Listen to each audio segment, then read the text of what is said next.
Good morning children. आज आप पढ़ेंगे अपनी दूसरी कविता, मेरे तो गिरधर गोपाल दूसरों न कोई। और दूसरा अंश है उसका, पग घुंघरू बांधी मीरा नाची। तो पहले आप देखेंगे मेरे तो गिरधर गोपाल दूसरों न कोई। इसकी कवित्री हैं मीरा। पहली दो पंक्तियाँ देखिए। मेरे तो गिरधर गोपाल दूसरों न कोई, जाके सिर मोर मुकुट मेरो पति सोई। पहले मतलब समझ लीजिए। गिरधर माने पर्वत को धारण करने वाला। कौन? कृष्ण। गोपाल किसको कहते हैं? जो गाय पालने वाला होता है, मतलब कृष्ण। मोर मुकुट, मोर पंखों से बना हुआ मुकुट। सोई माने वही, बाकी कोई ऐसा शब्द नहीं है इसमें जो मुश्किल हो। तो मेरे तो गिरधर गोपाल दूसरों न कोई, जाके सिर मोर मुकुट मेरो पति सोई।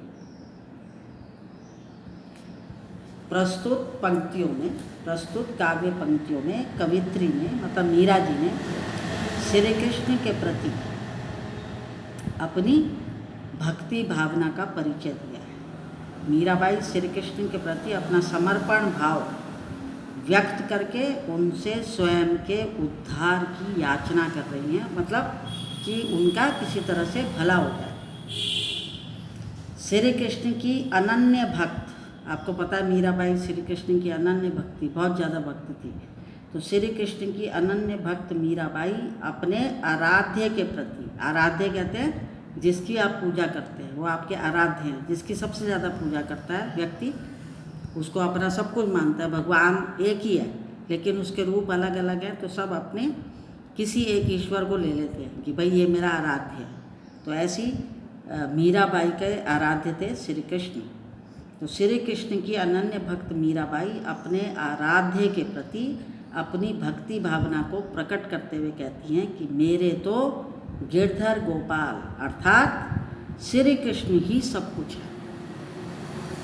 आधी पंक्ति हुई है, मेरे तो गिरधर गोपाल दूसरों न कोई। इसका मतलब बताया मैंने आपको। श्री कृष्ण की अनन्य भक्त मीराबाई अपने आराध्य के प्रति अपनी भक्ति भावना को व्यक्त करते हुए या प्रकट करते हुए कहती हैं कि मेरे तो गिरधर गोपाल अर्थात श्री कृष्ण ही सब कुछ है।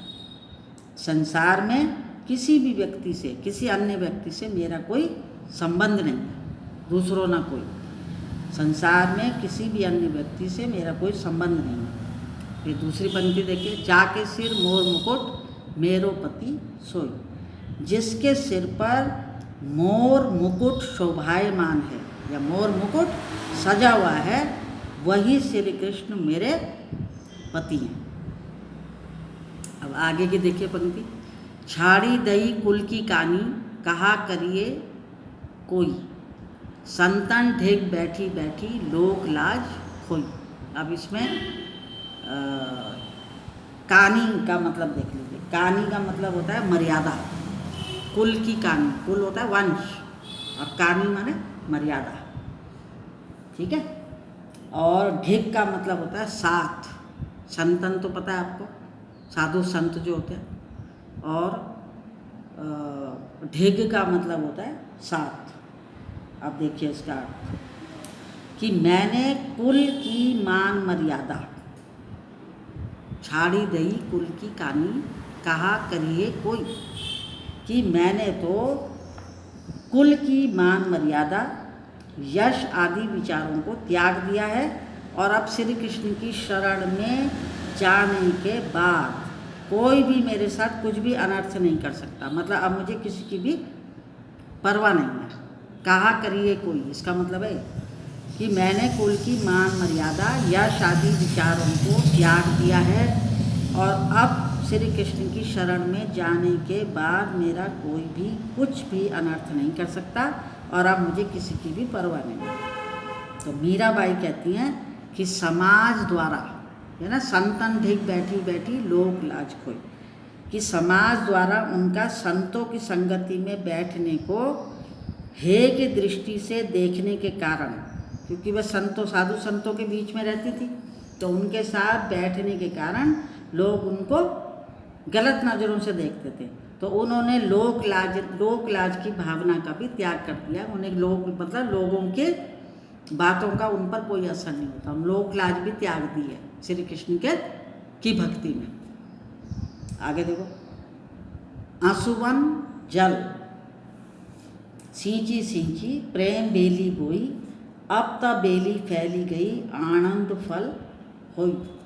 तो वे कहती हैं कि मैंने जिस प्रेम रूपी बेल को, ध्यान से सुनो, प्रेम बेली बोई, कि मैंने जिस प्रेम रूपी बेल को अपने विरह के आंसुओं के जल से, विरह के आंसुओं के जल से सींच सींच कर बोया था।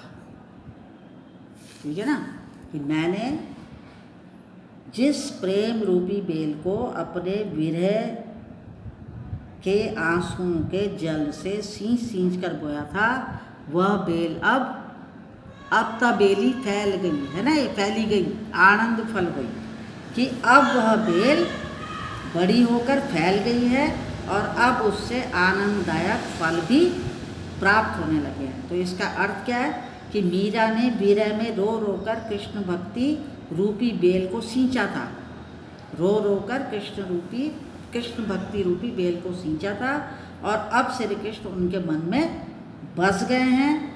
अब उन्हें बार बार श्री कृष्ण का स्मरण करना आनंद देता है। दो मतलब है इसका, कि अब उन्हें श्री कृष्ण का स्मरण करना आनंद देता है। फिर आगे की पंक्ति देखिए, दूध की मथनियाँ बड़े प्रेम से विलोई, विलोई कहते हैं मथना, जैसे दही को मथा जाता है ना, ऐसे दूध को भी मथते हैं लोग। तो क्या बनता है, दही को मथते हैं, मक्खन बनता है। तो विलोई माने मथी, दूध की मथनियाँ बड़े प्रेम से विलोई, दधी मथी घृत काढ़ी लियो डारी दही छोई।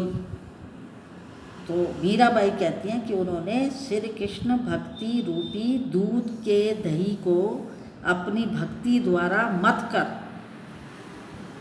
उन्होंने कृष्ण भक्ति रूपी दूध के दही को अपनी भक्ति द्वारा मथ कर उसमें से घी अर्थात असली सार ले लिया है, जितना भी उसका असली अंश निकला वो ले लिया, और छाछ रूपी, जो छाछ बच जाती है ना बाद में, जब बिलोया जाता है उसके बाद सफ़ेद रंग का पानी पानी सा रह जाता है, तो वो होती छाछ, और छाछ रूपी सारहीन वस्तु को छोड़ दिया है। अर्थात कहने का मतलब यह है कि उन्होंने रहस्य जान लिया है कि ईश्वर भक्ति ही इस संसार में उद्धार करने वाली है। ये भौतिक संसार जो है इसमें भक्ति ऐसी है जिससे व्यक्ति का उद्धार हो सकता है। तो वो समझ गई हैं इस बात को।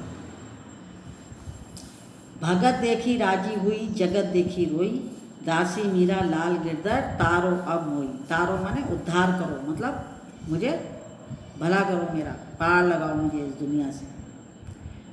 तो मीरा भक्त जनों को देखकर प्रसन्न होती हैं। ये लाइन देखिए, भगत देखी राजी हुई, राजी हुई माने प्रसन्न होती हैं, भगत माने भक्त। तो मीराबाई भक्त जनों को देखकर प्रसन्न होती हैं और संसार के व्यर्थ के कार्यों में व्यस्त लोगों को देखकर जगत देखी रोई। संसार में जितने भी व्यर्थ के कार्यों में जो व्यस्त लोग हैं उन्हें देखकर दुखी होती हैं। तो अंत में मीरा अपने प्रभु को पुकारते हुए कहती हैं, दासी मीरा लाल गिरधर। अब इस पंक्ति का अर्थ देखिए कि अंत में मीरा अपने प्रभु को पुकारते हुए कहती हैं कि मैं आपकी दासी हूँ। इस प्रकार यहाँ एक ओर मीरा कृष्ण भक्ति में आनंदित हैं और दूसरी ओर अपनी मुक्ति की बात कहकर श्री कृष्ण से मिलने और उन्हें पाने की व्याकुलता को भी अभिव्यक्त कर रही हैं। थोड़ा सा मुश्किल है, बस समझ आया होगा आपको, ठीक है ना। बाद की पंक्तियाँ देख लीजिए फिर से एक बार। मीरा भक्त जनों को देखकर प्रसन्न होती है। ये जो पंक्ति आपकी, भगत देखी राजी हुई, राजी माने प्रसन्न। तो मीराबाई भक्तों को देखकर तो प्रसन्न होती हैं, लेकिन संसार में व्यर्थ के कामों को करने वाले लोगों को देखकर दुखी भी होती हैं। और मीरा जो अंतिम पंक्ति आपकी, कि मीरा अपने प्रभु को पुकारते हुए कहती हैं कि मैं आपकी दासी हूँ, ठीक है, मैं आपकी दासी हूँ, इस भव सागर रूपी संसार से मुझे मुक्त कीजिए। तारो अब मोही, इस जो भौतिक संसार है, भव सागर रूपी जो संसार है, उससे मुझे मुक्त कीजिए, मेरा उद्धार कीजिए, मेरा भला कीजिए। तो यहाँ एक और तो मीराबाई बहुत आनंदित हो रही हैं कि वो कृष्ण की भक्ति में लीन है, और दूसरी ओर अपनी मुक्ति की बात कहकर कृष्ण से मिलने और उन्हें पाने की व्याकुलता को भी अभिव्यक्त कर